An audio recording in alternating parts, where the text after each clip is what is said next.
মানে চুরি করছি না ঠিক আছে, কিন্তু চুরি ঠেকানোর যোগ্যতাটা অর্জন করতে না পারাটা কিন্তু আমাদের একটা ফেলিয়ার। এখানে অলি ভাই আছেন, মানে মানে বর্ষিয়ান রাজনৈতিক ব্যক্তিত্ব, রাজনৈতিক কর্মী। আমাদের জন্য আসলে আল্লাহ ভীতির জায়গাটা কোথায়? সিয়াসতের জায়গা থেকে। তো আমি এটা বোঝার চেষ্টা করতেছি এবং আমার নিজস্ব কিছু অনুভূতি দু এক মিনিটে শেয়ার করি। আপনারা ওলামায়ে কেরামরা এখানে আছেন। আল্লাহ ভীতির একটা জায়গা সিয়াসতে হচ্ছে যে জমিন শাসন করার যোগ্যতা অর্জন করা একটা আল্লাহ ভীতির জায়গা যারা রাজনৈতিক কর্মী। যেমন আমরা প্রায় ইলেকশন ইঞ্জিনিয়ারিংয়ের কথা বলছি, কিন্তু ইঞ্জিনিয়ারিং ঠেকাইতে পারাটাও কিন্তু রাজনৈতিক কর্মী হিসাবে আমাদের যোগ্যতা ছিল। যে যোগ্যতাটা আমরা অ্যাচিভ করতে পারিনি। ব্যাপারটা কি এরকম যে ওই কাজের জন্য আমরা আসলে যোগ্য হয়ে উঠি নাই।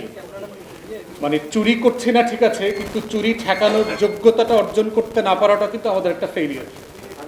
এখানে অলি ভাই আছেন, মানে মানে বর্ষিয়ান রাজনৈতিক ব্যক্তিত্ব। উনি এটা আরও ভালো বলতে পারবেন। নির্বাচিত হয়েছেন, হেরেছেন, সবগুলোর অভিজ্ঞতা আছে। আমি সার্জিস, আমরা তো বয়সে অনেক তরুণ, জীবনে প্রথম নির্বাচন করলাম আর কি এই জায়গা থেকে। তো সেই জায়গাতে আমার কাছে মনে হয়েছে যে রমজানে আমরা যারা রাজনৈতিক কর্মী আছি, আজকে দেশের এই জায়গা থেকে আমাদেরকে বিবেচনা করা দরকার যে আমরা আসলে কি করতে পারতাম, কোন কোন জায়গায় জুলাই সনদে, ঐক্যমত্য কমিশনে যেই সেফগার্ডগুলো রাখা দরকার ছিল সেগুলো আমরা রাখি নাই। অন্তর্বর্তীকালীন সরকার কি ভুলগুলো করেছে, যেই ভুলগুলোর জন্য আজকে আমাদেরকে আবার খেসারত দেওয়ার কথা চিন্তা করতে হচ্ছে, আজকে আবার মাঠে নামার কথা চিন্তা করা লাগতেছে। কেন জুলাই আন্দোলনের লোকদের প্রোটেকশন নিয়ে, নিরাপত্তা নিয়ে আজকে 2 বছর পরে একটা নির্বাচিত সরকারের কাছে এইটার আলোচনা তুলতে হচ্ছে, যারা এই জুলাইয়ের সবচেয়ে বড় বেনিফিশিয়ারি।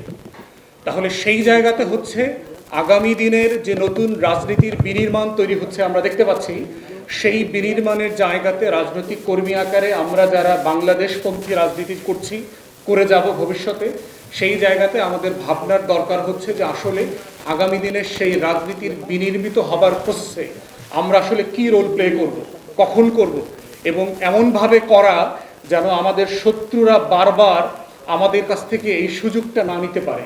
সেটা খুব গুরুত্বপূর্ণ। কারণ ইবলিসের ব্যাপারে, শয়তানের ব্যাপারে আল্লাহ তাআলা কিন্তু 2টা জিনিস বলেছেন, 2টা অ্যাডজেক্টিভের কথা বলেছেন। একটা বলছেন যে তোমাদের পরিষ্কার শত্রু, কোরআনে বারবার বলা হয়েছে সে তোমাদের পরিষ্কার শত্রু। আবার এটাও বলছেন যে তার কৌশল খুব দুর্বল, দঈফ বলছেন। তাহলে সে আমাদের শত্রু, কিন্তু সে আবার দুর্বল। তাহলে প্রশ্ন হচ্ছে রাষ্ট্র সাপেক্ষে আজকে লাআল্লাকুম তাত্তাকুন রাজনৈতিক কর্মী হিসাবে আমার জন্য যেটা জরুরি সেটা হচ্ছে আগামী দিনের রাজনীতিতে আমার পরিষ্কার শত্রুদের কৌশলগুলো ভেদ করে একটা নতুন বাংলাদেশপন্থী রাজনীতি বিনির্মাণের সেই লড়াইটা চালিয়ে যাওয়া। আল্লাহ রাব্বুল আলামিন আমাদেরকে সবাইকে সেই তৌফিক দিক। আসসালামু আলাইকুম ওয়া রাহমাতুল্লাহ।